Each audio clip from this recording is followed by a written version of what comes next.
안녕하세요. 저희는 좀비연구원 황현지, 양준영, 이영원입니다. 저희는 뚝딱뚝딱 좀비 만들기라는 주제를 가지고 충남 도내 개짜기 노벨상 대회에 참가하게 되었습니다.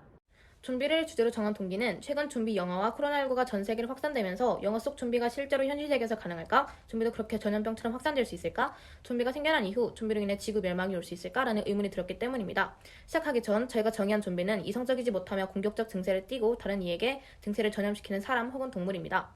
목차는 차례로 첫째, 좀비로 만들 수 있는 요인, 둘째, 좀비의 움직임 전염이 가능할까? 셋째, 실험 자연 속 이시가 있을까? 넷째, 만약 좀비 아포칼립스가 발생한다면? 그리고 마지막 결론입니다. 첫 번째 탐구 주제로 저희는 좀비를 만들 수 있는 다양한 요인을 조사했습니다. 첫 번째 요인은 독입니다. 보고에서 추출한 신경도 테트로독신을 먹으면 신체가 마비되어 좀비처럼 비틀거리며 걷게 됩니다. 또한 테트로독신을 일정량만 먹는다면 분해된다는 특징이 있어 몸이 마비돼도 다시 깨어날 수 있고 그것이 좀비처럼 보일 수도 있습니다. 두 번째 요인은 주술입니다. 주술사 복권은 주술을 숫자에 다시 움직이고 인간을 영혼이 없는 노예로 만들 수 있었습니다. 추가적으로 주술에는 앞서 얘기했던 테트로도톡신 가루가 이용된다고 합니다.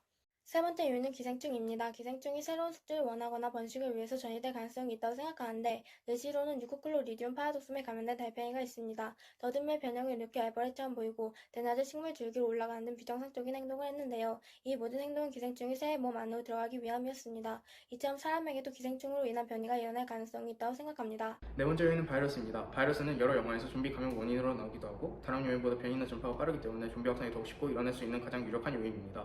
여기서 우리가 생각하는 이상적인 바이러스는 공기 전염 능력이고 잠복기가 적당하며 숙주가 공격적인 증세를 보이고 변이가 빠른 바이러스입니다. 예를 들어 광견병 같은 경우는 공기관염과 눈을 통한 감염이 가능하고 체내에 들어가면 동물을 사나워지게 만듭니다. 뇌에서 증식한 바이러스는 침에 축적되어 다른 개체로 옮겨가려고 합니다. 사람에게는 아직 효과가 없지만 변이를 계속한다면 효과가 있을 것입니다. 위 좀비를 만드는 4가지 방법 중에 전파가 가능한 요인은 바이러스와 기생충입니다. 그 결과 바이러스가 광견병을 바탕으로 감기와 같은 전파력을 가진 변이 바이러스가 자연적 또는 인공적으로 발생한다면 무척 효과적일 것입니다. 두 번째 탐구 주제로 저희는 좀비가 과학적으로 가능한가에 대해 조사했습니다. 저희는 영화 속 좀비의 한계에 대해 조사했는데 첫 번째 한계는 바로 시체가 사후 경직이 시작되면 움직이기 어렵다는 것입니다. 이때 우리는 좀비가 죽거나 부패된 시체가 아닌 방법을 찾아볼 수 있습니다. 살아있던 사람이 병에 걸려 좀비가 되었거나 이성을 잃어버려 좀비가 된 것이라는 가정을 충분히 가지고 사고 실험할 수 있습니다. 두 번째 한계는 좀비에게 물려야만 감염이 된다면 감염 속도가 현저히 느릴 뿐더러 인간의 구강 구조는 사람을 물기에 적합하지 않다는 것입니다. 이것은 공기 전파가 가능한 바이러스를 연구함으로 해결할 수 있습니다. 세 번째 탐구 주제는 동물 실험과 자연 속 예시입니다. 첫 번째 예시는 로버트 코니시 박사의 개 실험입니다. 로버트 코니시 박사는 개들을 질식사시키고 자신이 직접 만든 기계 장치와 혈액 응고 방지제를 주입하여 개들을 다시 살려낸 적이 있습니다. 비록 이 실험으로 개들은 손상을 입고 다시 죽었지만 만약 과학이 발전한다면 개는 물론 사람도 좀비가 될 수 있다고 생각합니다. 두 번째 예시는 좀비 곰팡이입니다. 이 곰팡이는 포자를 퍼뜨린 후 개미 다리에서 기생하며 다리를 조종해 번식하기 좋은 장소로 이동하게 합니다. 그리고 그곳에서 개미가 죽으면 곰팡이는 재확산하게 됩니다. 뇌가 아닌 다리를 조종한다는 것에서 특이한데 이런 비슷한 계열의 곰팡이가 사람의 본능을 조종한다면 좀비 같은 사람이 생겨날 수도 있을 것 같습니다. 이제 마지막 탐구 주제입니다. 만약 좀비 아포칼립스가 발생한다면인데요. 첫째로 좀비 아포칼립스가 발생했을 시 계산해야 될 것 중 하나가 바로 확산 속도입니다. 전염병 확산도, 사망률을 예측하는 전염병 계산기를 참고해 확산 속도를 간단히 구할 수 있었는데요. 캐나다 오타와대 로버트 스미스 교수는 좀비가 퍼져나가는 과정을 전염병 모델로 설명했습니다. 연구팀은 좀비가 머리를 자르거나 뇌에 큰 손상을 입히며 죽는다는 설정과 잠복기까지 고려하고 전염병 모델을 만들었습니다. 결론만 말하면 단 4일 만에 인류가 멸망할 수 있다고 합니다. 두 번째로 우리가 알아야 할 것은 좀비를 전멸시키는 방법입니다. 좀비를 전멸시킬 수 있는 방법에는 작전 코노 8888이 있습니다. 코노 8888은 미국 국방부가 세운 좀비 대처 방안이며 총 0에서 5단계로 나뉩니다. 0단계는 그냥 일상이고 1단계부터 설명드리겠습니다. 1단계는 한 주에서 시작된다는 가정을 하고 훈련을 개시합니다. 이때 기업들은 전쟁 물자를 제공하고 보급합니다. 2단계, 당장 도움이 필요한 지역이나 작전에 도움이 될 지역으로 병력을 보내 생존 시민을 구치료하고 격리시킵니다. 다음 3단계, 군은 가지고 있는 모든 화력을 동원해 좀비를 몰살합니다.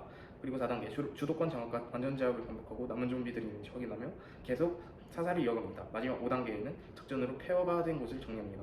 미국 국민들은 매우 든든하겠네요. 반대로 정부와 군대가 무너져 존재하지 않음을 가정했을 때 민간인은 좀비의 몸에 불을 붙여 이동을 막거나 주변 사물을 이용해 움직임을 제지해야 합니다. 또한 약점을 정확히 모르는 민간인은 최대한 몸을 사려야 합니다. 결론을 정리하겠습니다. 저희는 첫째, 여러 요인과 자연 속에서 곰팡이나 기생충으로 인한 좀비화를 확인하였고 과거 실험에서 성공에 가깝게 실험한 결과를 확인하였습니다. 둘째, 기존 바이러스의 변형이 일어나 변화하거나 여러 바이러스의 성질을 결합하여 치명적이고 전파력도 높은 바이러스를 만들어 좀비가 확산될 수 있음을 알아냈습니다. 셋째, 분석 모델 전염병 계산기를 통해 분석한 결과 좀비 아포칼립스도 충분히 도래할 수 있을 것이라는 결과를 얻었습니다. 이런 근거를 바탕으로 할 때 저희는 영화 속 가치는 아니어도 좀비는 완전히 불가능한 것은 아닌 존재라는 결론을 도출했습니다. 이상으로 좀비연구원 팀의 황현지, 양준영, 이영원이었습니다. 감사합니다.